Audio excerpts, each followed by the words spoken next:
সরাসরি শুনছিলেন মুখ্যমন্ত্রীর কথা, সবুজায়নে জোর দিতে হবে। আর যদি সবুজায়নে জোর না দেওয়া হয় তাহলে লোকাল ক্লাইমেট চেঞ্জ হয়, আর তার ফলে কী হয়, ওই মেঘভাঙা বৃষ্টি, টানা বৃষ্টি, নাগারে বৃষ্টি, এবং সেই বৃষ্টিতে জল জমে একাকার অবস্থা। যেমন হলদিয়ার ছবি যদি দেখাই আপনাদের, হলদিয়া টাউনশিপ কিছু কিছু জায়গায় তো প্রায় হাঁটু সমান জল, নদীর জল ছাপিয়ে আসছে।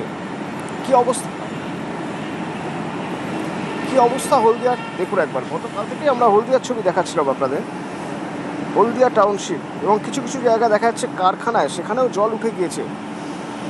29 নম্বর ওয়ার্ডের ছবি দেখছেন এখন, কোথাও হাঁটু সমান তো কোথাও কোমর সমান জল। বহু বাড়ি ক্ষতিগ্রস্ত হয়েছে। এদিকে আবার দেউলপোতায় মাটির বাড়ি ধসে মৃত্যুর খবর পাওয়া যাচ্ছে। জল নামছে ধীরে ধীরে, কিন্তু দুর্ভোগ কমছে না।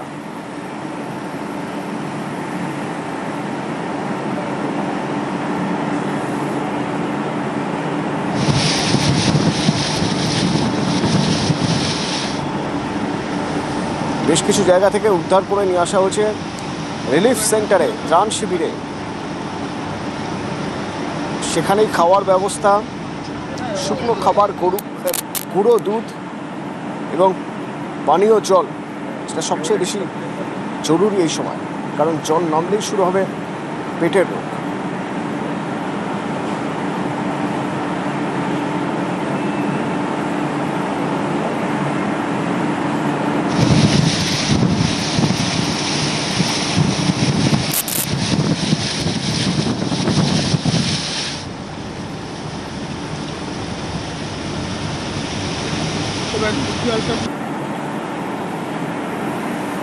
ওদিকে যদি পশ্চিম মেদিনীপুরের ছবি দেখতে যাই, সবংয়ের ছবি দেখি, সেখানে কেলেঘাই কপালেশ্বরী রীতিমতো ফুসছে।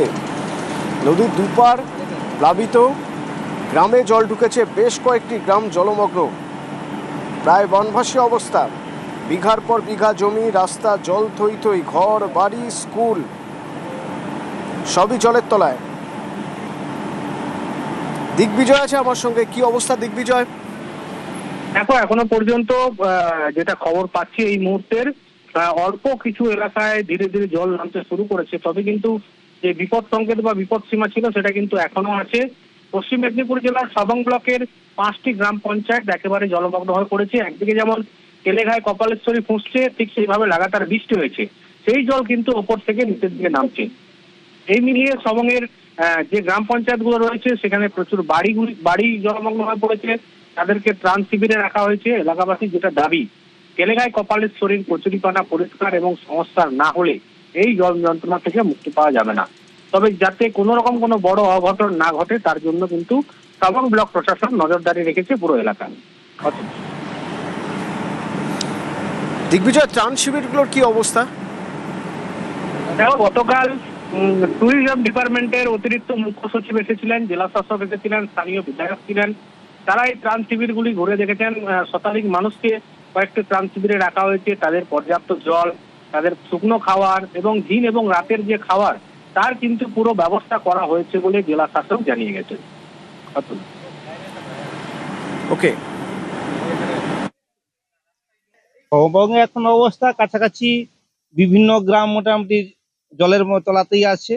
যাদের জমিদারি বাঁধ আছে, জমিদারি বাঁধকে আটকানোর জন্য খুব চেষ্টা চলছে, বিশেষ করে চীনা, রামপুরা, খড়িকা, এড়াল, খুব চেষ্টা চলছে দিন রাত। কেলেঘাই কপালেশ্বরী অবস্থা ভালো, জল নিকাশি সেভাবে হচ্ছে না, নদীতে বা হ্রদ জমে আছে।